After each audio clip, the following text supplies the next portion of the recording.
எங்கடா எங்க அப்பா? அது என்ன மூடி வச்சுன்னு கேக்குறியா? என்ன மூடி வச்சிருக்குது? அரவாஞ்சலன்னு கணிஞ்சரல.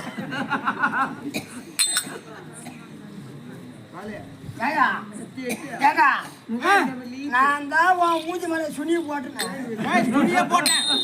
சுனிய போட்டு வாயின்னு ஒரு வார்த்தை சொல்லக்கூடாது.